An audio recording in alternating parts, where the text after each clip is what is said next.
Hello everyone and welcome to a Tabletop Life Army Breakdown video. My name is Horton Doughton and I'm going to be taking you through the Adepta Sororitas today, specifically the Order of the Ebon Chalice. Let's get right to it. So before we go into the army, I'm going to tell you briefly about myself and why I think I can tell you a few things about 40k at least. I've been playing since 2007 across a variety of formats, and I've played up and down the East Coast and across the country in events large and small, and every now and then I'll do well in some of them. I'm also a tournament organizer in North Carolina, probably most well known for helping run the Warzone Atomic Empire Grand Tournament, and we hope to bring that back to you once the pandemic calms down. So my 40k philosophy is that everything is awesome, and in 9th edition that really is true. If you have a unit you want to make work, you really can, and we're going to explore some of that in this video. So we're talking about the Adepta Sororitas, and let's see what makes them so great.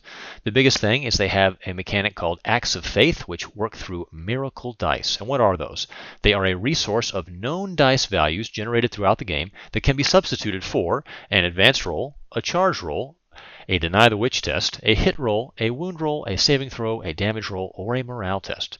Now you can only make one substitution per phase, but there are war gear and warlord traits and special abilities that modify this mechanic. This is extremely tactical and also super duper cool, and the second I read it, I knew I had to build this army. But, all those new models they released also encouraged me as well. Alright, they also have a 6+ invulnerable save across all of the units, or all of the Adepta Sororitas ones in the Codex, and this pairs extremely well with the Miracle Dice mechanic, and there's also a universal Deny the Witch. It's only on 1d6, but you always have a chance, and there are a few ways to modify that. They also have some really cool abilities called Sacred Rites, which you get access to if your whole army is Adepta Sororitas.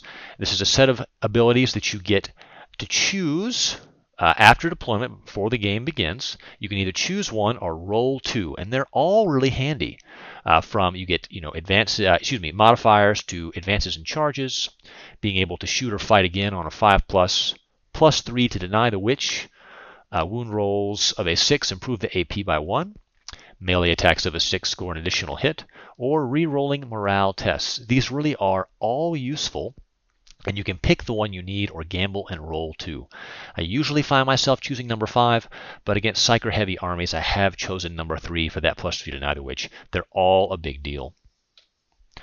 So the Ebon Chalice specifically has some cool stuff they can do, which is they ignore mortal wounds on a 5+, and when performing Acts of Faith, they can expend an additional miracle dice to automatically generate a dice roll of 6. This is a really big deal because it ensures that none of your miracle dice are wasted.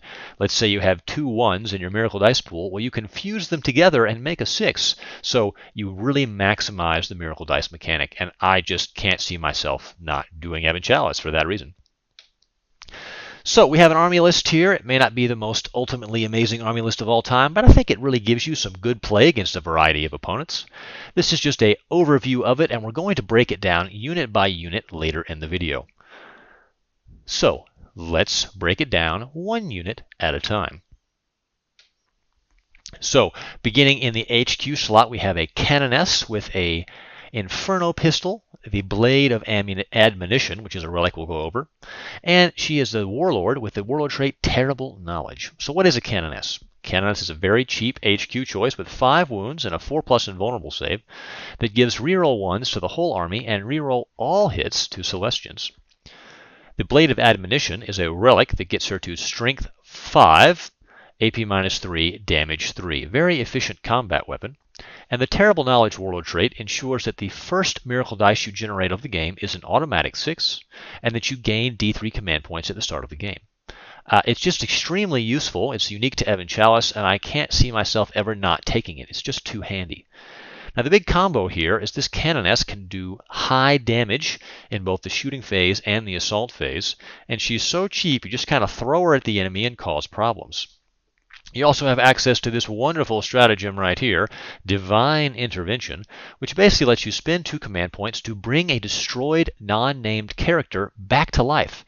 Now, it can only be used once per character per phase, but it's extremely handy and just really increases the amount of problems that these cheap HQs can cause. So we have another Canoness, but equipped slightly differently. Still got a Blessed Blade to get some melee damage in there.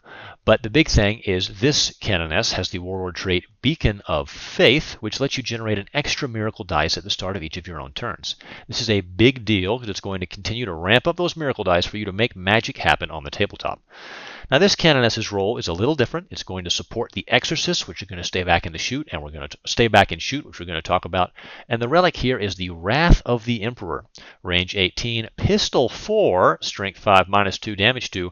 Just unbelievably effective. So you have this little model running around, shooting things, punching things, and again, just causing problems. Coming back to like if you need.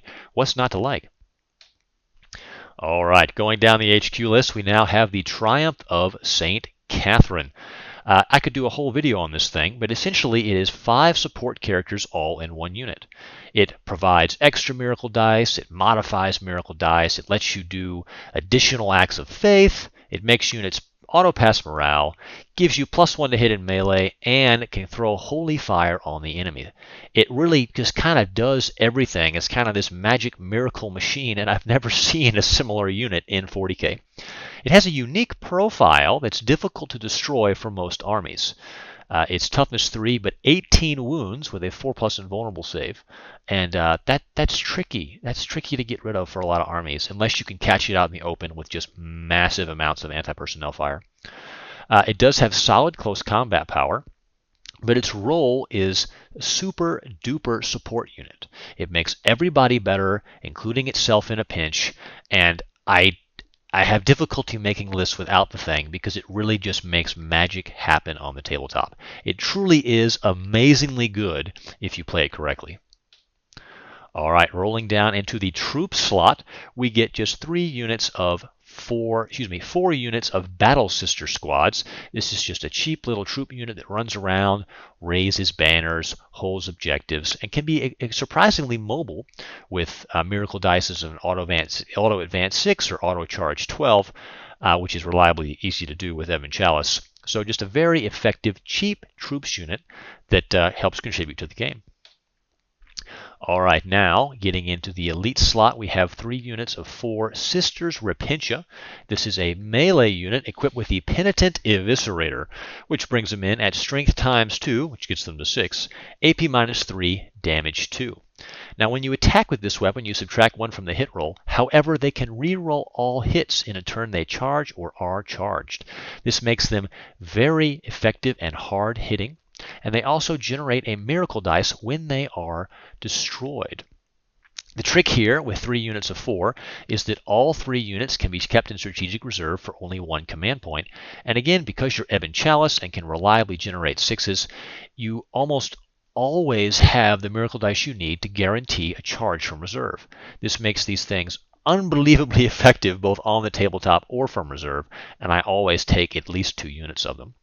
Their role in this list is to threaten the enemy with automatically successful charges, either from reserve or on the table.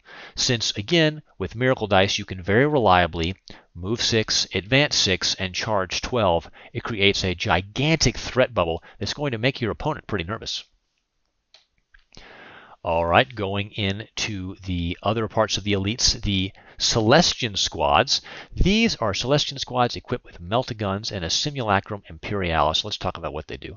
They're going to provide close range firepower.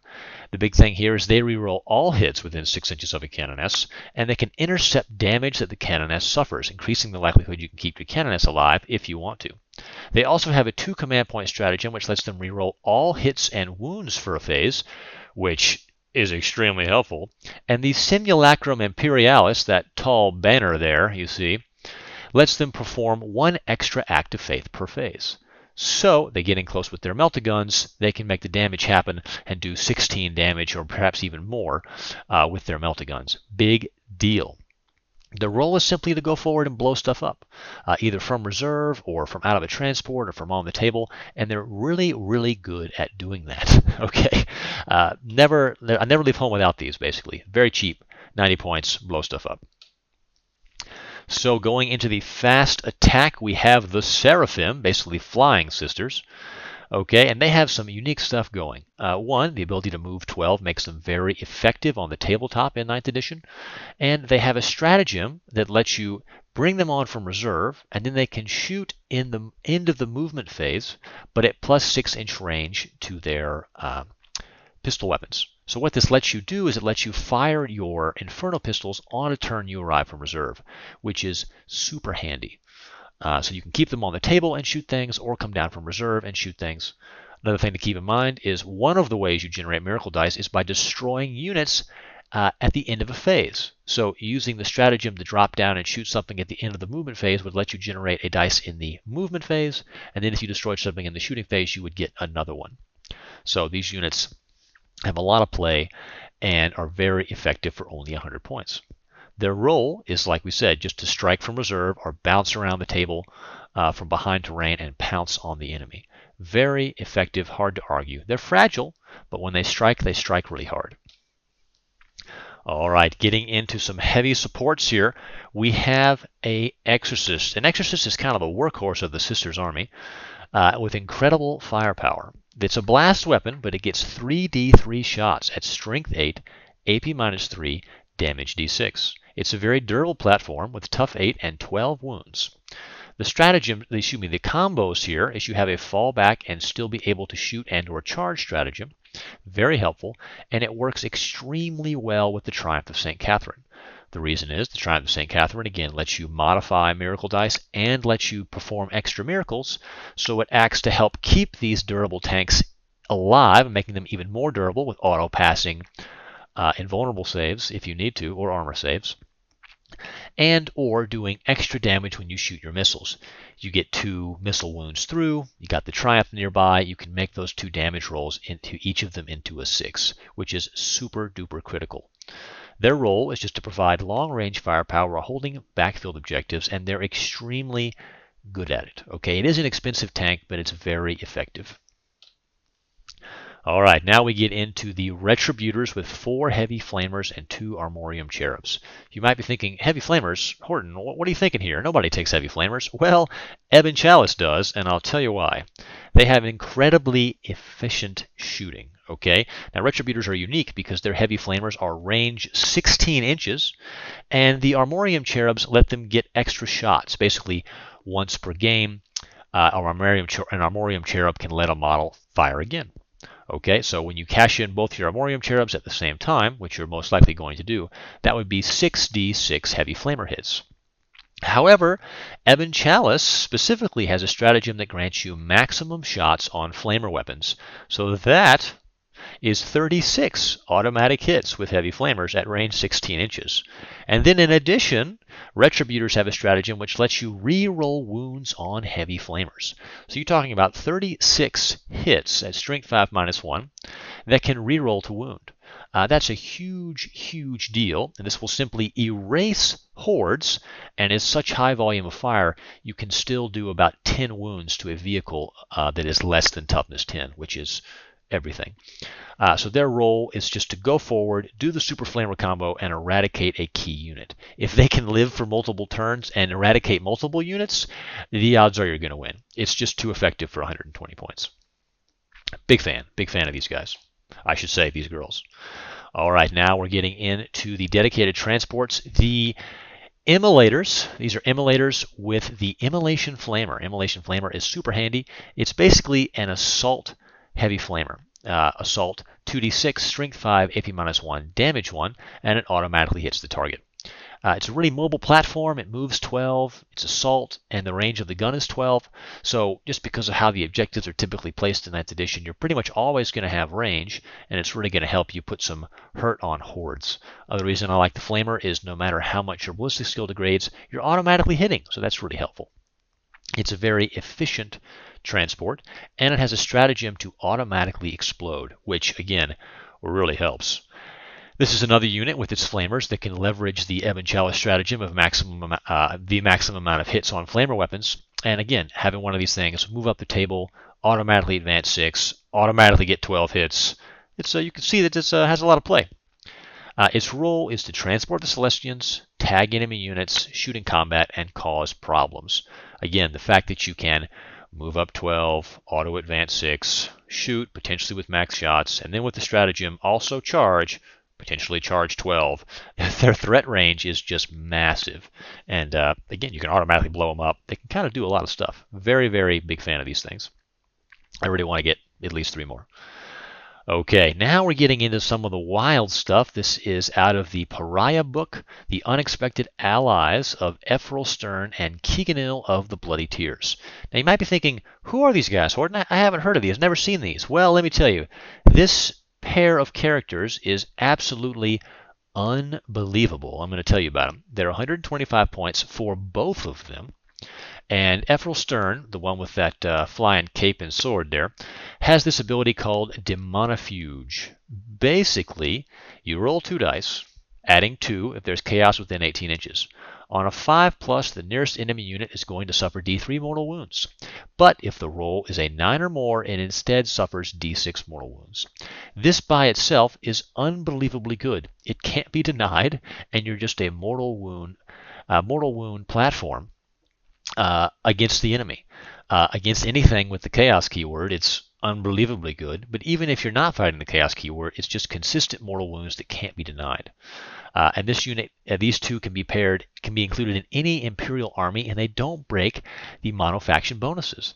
Now, they're extremely efficient characters. When I say that, when you break it down for 125 points for getting both of these things, it's unbelievable. They're very tough. It's a total of 11 wounds between the two of them. They have hit modifiers. They have good and vulnerable saves. I'm probably going to do a video later that talks about the math of specifically how tough they are, but they're unreasonably durable and unreasonably effective for their points cost. Thank you, GW. It's the coolest models ever. Please never make them more expensive. They're too cool. Really are an army of 2.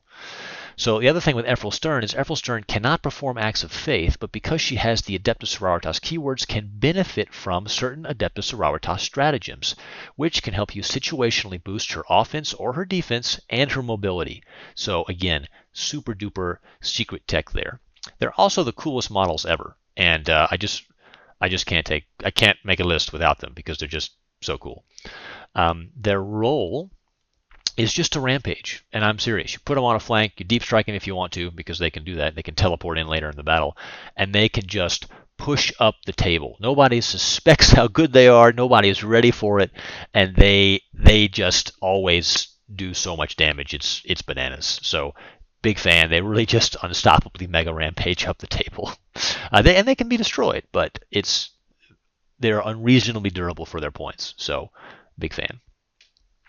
All right, we're going to talk specifically about the strengths of this army. Okay, in general, I think it's a very well-rounded force that's good versus hordes because of your ability to leverage your sacred rights, and also you've got lots of flamers that can get automatic hits.